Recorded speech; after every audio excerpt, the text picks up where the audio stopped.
Xin chào quý vị, chào mừng quay trở lại kênh Trí Tuệ Phật Học. Đây là series bên kia của tứ tập 6. Cõi giới bên kia có thật sự ở rất xa. Sau khi cuộc đối thoại với bác sĩ Morris khép lại, bầu không khí trong căn phòng càng trở nên đặc biệt hơn. Nhiều người bắt đầu đặt ra những câu hỏi mà trước đây họ chưa từng nghĩ đến. Trong số đó có bác sĩ Frank. Ông vẫn giữ thái độ dè dặt, nhưng trong lòng lại xuất hiện một thắc mắc rất tự nhiên. Nếu quả thật có đời sống sau khi chết, thì cõi giới ấy nằm ở đâu? Có phải nó ở một nơi xa xôi nào đó ngoài vũ trụ? Có phải con người sau khi chết sẽ đi đến một thế giới hoàn toàn khác biệt? Theo lời kể được ghi lại, Joe dường như nhận ra ngay suy nghĩ ấy. Cậu giải thích rằng điều con người thường tưởng tượng về thế giới bên kia có thể không hoàn toàn chính xác. Theo cách hiểu của Joe, khoảng cách giữa hai cõi không phải là khoảng cách địa lý. Không phải tu hành tinh này đến hành tinh khác. Cũng không phải một chuyến hành trình kéo dài hàng ngàn dặm. Ngược lại, nó gần đến mức khó tin. Joe ví sự chuyển đổi ấy giống như việc một người cởi bỏ chiếc áo đang mặc trên người. Chiếc áo có thể thay đổi, nhưng con người bên trong chiếc áo vẫn là chính người đó. Từ góc nhìn ấy, cái chết không phải là sự biến mất của một cá nhân, mà là sự buông bỏ một lớp vỏ cũ. Điều này khá gần với hình ảnh mà Phật Pháp thường sử dụng khi nói về thân xác. Thân thể chỉ là nơi nương tựa tạm thời của tâm thức. Khi nhân duyên tan rã, thân xác trở về với đất nước gió lửa, còn dòng tâm thức tiếp tục vận hành theo nghiệp lực của chính mình. Joe cho rằng điều khó khăn nhất không phải là cái chết, mà là sự thích nghi với hoàn cảnh mới sau khi chết. Có những người rất nhanh chóng nhận ra điều gì đã xảy ra, nhưng cũng có những người không thể chấp nhận sự thật ấy. Họ vẫn bám chặt vào những gì đã mất, vẫn nghĩ đến tài sản, danh vọng, gia đình, những kế hoạch còn dang dở, những oán hận chưa buông xuống, những tiếc nuối chưa thể giải quyết. Theo lời Joe, chính những sự bám víu ấy khiến nhiều hương linh rơi vào trạng thái đau khổ kéo dài. Không phải vì có ai trừng phạt họ, mà bởi tâm thức của họ vẫn còn bị giữ lại bởi những điều thuộc về cõi trần. Đây cũng là điểm rất gần với lời dạy của Phật Pháp. Khi tâm còn chấp thủ, tâm không thể tự do. Khi tâm còn níu kéo, tâm khó có thể an ổn. Điều trói buộc chúng ta thường không phải hoàn cảnh bên ngoài, mà chính là những gì chúng ta không muốn buông bỏ bên trong mình. Joe kể rằng, cậu từng chứng kiến rất nhiều hương linh vẫn quanh quẩn trong trạng thái ấy. Họ không chấp nhận sự thay đổi, không chịu lắng nghe, không muốn bước tiếp. Vì thế mà tự giam mình trong những cảm xúc đau khổ quen thuộc. Trái lại, khi buông xuống được những ràng buộc đó, tâm thức trở nên nhẹ nhàng hơn rất nhiều. Joe nói rằng cuộc sống hiện tại của mình hoàn toàn khác trước, không còn cảm giác nặng nề của thân xác, không còn những giới hạn vật chất, không còn những lo âu thường nhất mà con người vẫn mang theo mỗi ngày. Nhưng điều khiến cha mẹ cậu ngạc nhiên nhất lại là một chi tiết rất đời thường. Khi nghe con trai kể về cuộc sống mới, bà Kunz bỗng bật hỏi, "Vậy con có ăn uống gì không?" Câu hỏi ấy có lẽ cũng là điều mà bất kỳ người mẹ nào sẽ hỏi. Và câu trả lời của Joe lại dẫn đến một suy ngẫm rất sâu sắc. Theo lời cậu, ở đó người ta không còn sống bằng thức ăn vật chất như ở cõi trần. Điều nuôi dưỡng đời sống tinh thần lại là một thứ hoàn toàn khác. Đó là tình thương. Joe nói rằng, càng cho đi tình thương, người ta càng cảm thấy nhẹ nhõm và hạnh phúc hơn. Càng biết nghĩ đến người khác, tâm thức càng trở nên rộng mở hơn. Điều này nghe có vẻ đơn giản, nhưng nếu nhìn kỹ, đó cũng là điều mà rất nhiều truyền thống tâm linh đều nhắc đến. Con người thường nghĩ hạnh phúc đến từ việc nhận thêm. Nhận nhiều tiền hơn, nhận nhiều tình cảm hơn, nhận nhiều thành công hơn.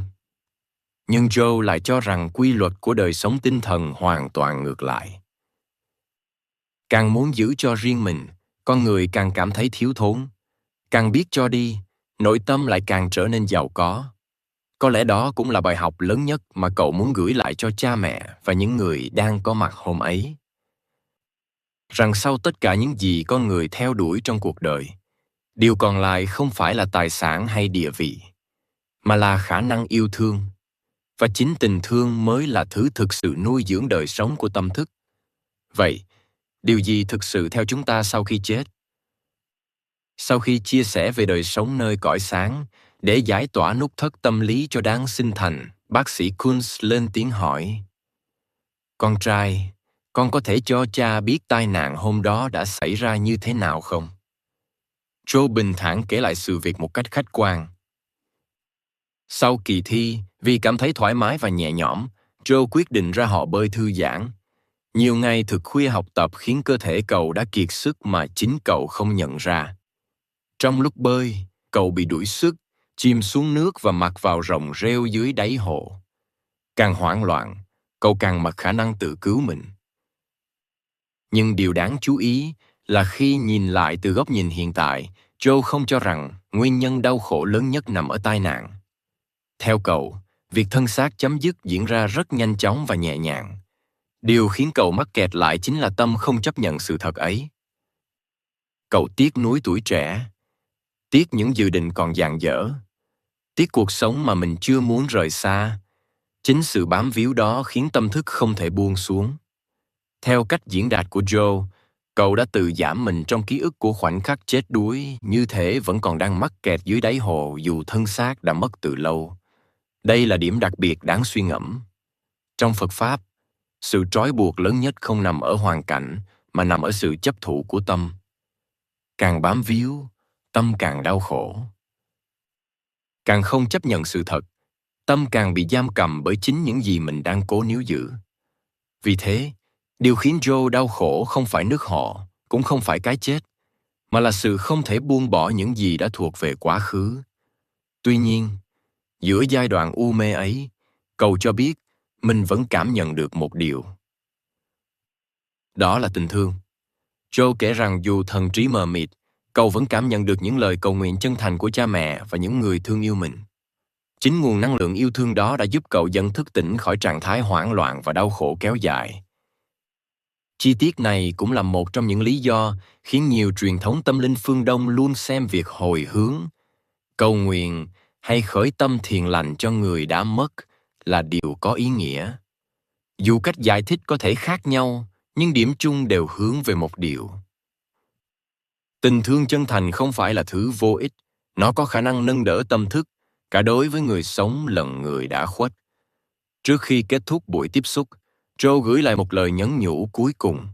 Đó cũng là điều được xem như thông điệp quan trọng nhất trong toàn bộ câu chuyện. Cậu tha thiết xin cha mẹ đừng tiếp tục tìm cách gọi mình trở lại. Không phải vì cậu không còn thương cha mẹ. Ngược lại, chính vì còn thương nên cậu không muốn sự quyến luyến tiếp tục kéo dài. Theo lời Joe, mỗi chúng sinh đều có con đường phải tiếp tục bước đi. Việc níu kéo quá mức giữa người sống và người chết có thể trở thành một sự cản trở cho cả hai phía. Tưởng nhớ người đã mất là điều tự nhiên, nhưng bám chấp và không chịu buông xuống lại là nguyên nhân của khổ đau. Người ra đi cần tiếp tục hành trình của họ. Người ở lại cũng cần học cách sống tiếp phạn đời còn lại của mình. Sau đó, Joe để lại lời tổng kết cuối cùng. Khi rời khỏi thế gian, con người không thể mang theo tiền bạc, danh vọng hay sự nghiệp. Điều duy nhất còn lại là lòng yêu thương và sự hiểu biết mà mình đã vun bồi trong suốt cuộc đời. Đây có lẽ cũng là điểm xuyên suốt trong cả câu chuyện. Suốt thời gian còn sống, Joe từng nghĩ tương lai, thành công và vật chất là điều quan trọng nhất. Nhưng sau khi bước qua ranh giới sinh tử, điều cậu nhắc đi nhắc lại nhiều nhất lại không phải tiền bạc, mà là tình thương, không phải những gì sở hữu, mà là những gì đã trao đi, không phải những thứ giữ lại cho riêng mình, mà là những gì đã giúp người khác được hạnh phúc hơn. Dưới góc nhìn Phật Pháp, đó cũng chính là thứ gắn với công đức và thiền nghiệp nhất. Thân xác sẽ bỏ lại, tài sản sẽ bỏ lại, danh tiếng rồi cũng ở lại phía sau. Chỉ có những gì đã gieo vào tâm mình và tâm người khác mới tiếp tục đồng hành cùng dòng tâm thức trên những chặng đường kế tiếp, để lại sự im lặng phăng phác và niềm rung động sâu sắc cho toàn thể hội đồng khoa học tại Đại học Geneva. Khép lại một hồ sơ tâm linh kinh điển. Điều còn động lại trong lòng những người có mặt hôm ấy không phải là câu hỏi liệu hiện tượng này có thật hay không, mà là một câu hỏi sâu sắc hơn. Nếu hôm nay phải rời khỏi cuộc đời này, điều gì trong chúng ta sẽ còn lại? Và liệu hành trang ấy đã đủ hay chưa? Những gì thực sự giữ chân một hương linh? Sau khi cuộc tiếp xúc khép lại, căn phòng vẫn chìm trong bầu không khí im lặng. Những điều vừa diễn ra đã khiến nhiều người phải suy nghĩ lại về cái chết, về đời sống sau khi chết và về những gì thực sự xảy ra với tâm thức con người khi rời bỏ xác thân. Lúc ấy, ông Pika mới từ tốn chia sẻ cách hiểu của mình về cõi giới bên kia của tự. Theo ông, điều quan trọng không nằm ở việc cố hình dung thế giới bên kia giống một nơi trọn vật lý nào đó, mà nằm ở trạng thái tâm thức của chính người đã khuất. Nói cách khác, điều quyết định hạnh phúc hay đau khổ không phải là một sự phán xét từ bên ngoài, mà trước hết là những gì mọi người đang mang theo trong tâm mình. Khi còn sống, chúng ta có thể che giấu suy nghĩ thật của mình sau lời nói, địa vị hay hình ảnh xã hội. Nhưng khi thân xác không còn nữa, những lớp che phủ ấy cũng dần biến mất. Điều còn lại chính là tâm thức chân thật của mọi người. Nếu tâm đầy sân hận, tham lam và chấp trước thì những trạng thái ấy vẫn tiếp tục đi theo họ. Nếu tâm rộng mở, thanh thản và biết yêu thương thì đó cũng là hành trang mà họ mang theo. Điều này khá gần với tinh thần Phật Pháp khi nói rằng nghiệp không phải là một sự thưởng phạt từ bên ngoài, mà là kết quả tự nhiên của những gì đã được gieo trồng trong tâm thức. Từ đó, ông Pika đặc biệt nhấn mạnh đến sự nguy hại của lòng quyến luyến. Theo những trường hợp mà ông từng nghiên cứu, có những hương linh không thể thích nghi với hoàn cảnh mới chỉ vì vẫn mãi bám víu vào những gì đã thuộc về cõi trần. Có người không rời được căn nhà của mình. Có người không rời được tài sản. Có người không thể chấp nhận việc phải xa người thân. Cũng có người mãi bị ám ảnh bởi khoảnh khắc đau đớn lúc lâm chung. Chính những sự bám chấp ấy khiến họ tự giảm mình trong trạng thái hoang mang và đau khổ. Vì vậy, theo quan điểm này, việc than khóc quá mức của người còn sống đôi khi lại trở thành một sự níu kéo vô hình. Nỗi đau là điều tự nhiên. Sự thương nhớ cũng là điều tự nhiên. Nhưng nếu chỉ mãi chìm trong tuyệt vọng và không ngừng gọi kéo người đã khuất quay về, điều đó có thể khiến cả người sống lẫn người mất đều khó buông xuống. Trong Phật Pháp, đây cũng là lý do các nghi thức hộ niệm thường khuyến khích giữ sự thanh tịnh, tránh những cảm xúc quá kích động, làm ảnh hưởng đến tâm thức của người vừa mới qua đời. Cuối cùng, ông Pika nhắc đến điều mà ông cho là có ý nghĩa nhất đối với người đã khuất.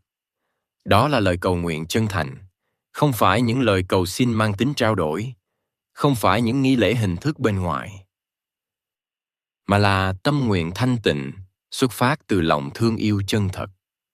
Theo cách nhìn này, tình thương chân thành có khả năng nâng đỡ và soi sáng tâm thức của người đang hoang mang sau khi tự trận.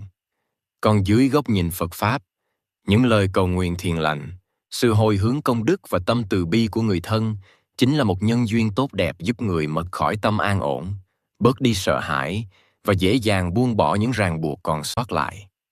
Dù diễn giải theo cách nào, điểm gặp nhau vẫn là một điều rất giản dị. Thứ người vừa qua đời cân nhật không phải tiếng khóc than, mà là tình thương, sự bình an và những lời chúc nguyện giúp họ an tâm bước tiếp trên hành trình mới của mình. Xin cảm ơn quý vị đã đồng hành cùng kênh Trí Tuệ Phật Học. Xin chúc quý vị luôn mạnh khỏe, an nhiên giữa đời thường. Hãy nhấn like và subscribe kênh để không bỏ lỡ những nội dung hữu ích tiếp theo nhé.